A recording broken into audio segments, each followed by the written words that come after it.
I guess you wrestled Hulk Hogan when Hogan was a heel. Yep, I wrestled Hogan, I would say at least, well, no, the first time I wrestled Hogan was he came to Georgia with Georgia Championship Wrestling.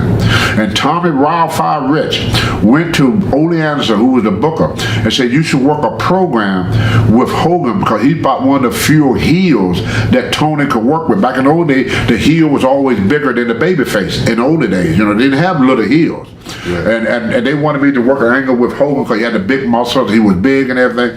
And Ole Anderson refused to build Hogan up. So when I went to New York, Hogan was already there when I went there. So me and Hogan, we used to wrestle. Man, tell you a funny story though. We was in what was it, Spectrum or the Captain Center, and I'm sitting there. Vince Sr. come in. Hogan is probably about 5 or 10 feet from me.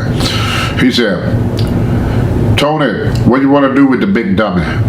Press slam him? I go, yeah, I press slam him. He said, press slam him. He walked out the door. That's why they treated Hogan. That was Vince Sr. That's why when Hogan came back, he told Vince Jr., when I come back, I want to get the belt the first night. Because they promised him they're going to give him the belt. He said, well, I want it the first night. And if I don't win it the first night, I'm getting on the plane, I'm going back to Minneapolis.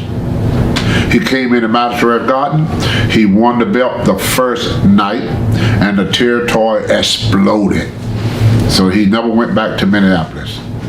What do you think, being a black person, about the tape that came out of him and caused all that controversy of him?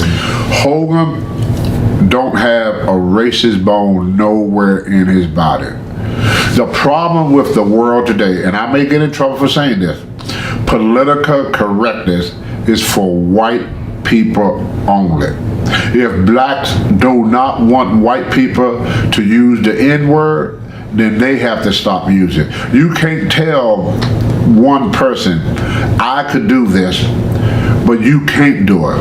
That to me is reverse racism.